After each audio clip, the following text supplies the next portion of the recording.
Good morning, HUPC family. It is about 7:30 a.m. here in Tiberias, in the Galilee region of Israel. I'm about 7 hours ahead of you. So my day is just beginning while you all hopefully are sleeping soundly as I record this. But I just wanted to send a little video to check in and say hello and thank you for all of your prayers for traveling mercies and just an enriching time here in Israel. The days have been full. We are going about 9 hours every day on the ground, walking about 4 miles total per day, and seeing as much as we can of this incredible place. I have visited some amazing sites. We've been to the Church of the Annunciation, where the angel Gabriel visited Mary to let her know that she was with child. I have been to the Mount of Beatitudes, where Jesus delivered the Sermon on the Mount, and we had a special communion service there that was just incredibly moving.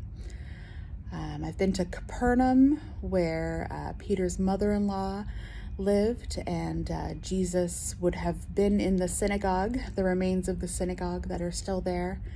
So there's been some just incredible places that we have been, and it is making me think about the importance and the power of stories, and how this land here has so many stories that it tells.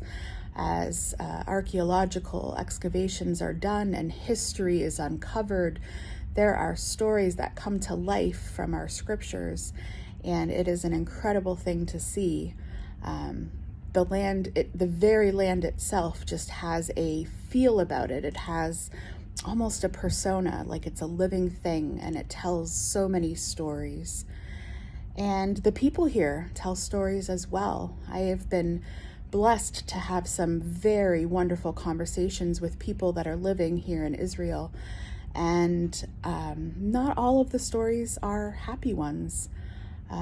We visited a village yesterday that is a Druze village, it is called, and it is in what was Syria up until 1967, before Israel gained control of the land. And yet those people are not recognized as Israeli citizens because Israeli government does not want to grant citizenship, especially to those who are not Jewish. Our tour guide, Joseph, he was born in East Jerusalem after East Jerusalem had been annexed to Israel in the 1980s. Again, he cannot gain citizenship. He has a residency permit, but he will not get citizenship because he is not Jewish. He's Christian, and the government does not want to grant citizenship to those who are not Jewish. And so he is stuck. He cannot vote. He cannot marry or apply for a marriage license because he is of a different religion.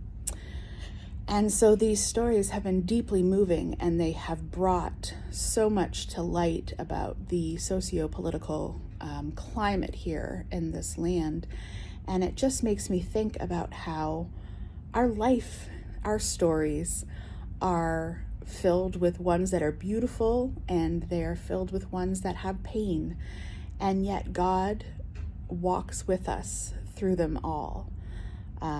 Even in those hard stories, Joseph tells of how his deep faith grew during the struggles that he has experienced in his life in this country, and just the recognition that God is with us in the mountains as well as in the valleys.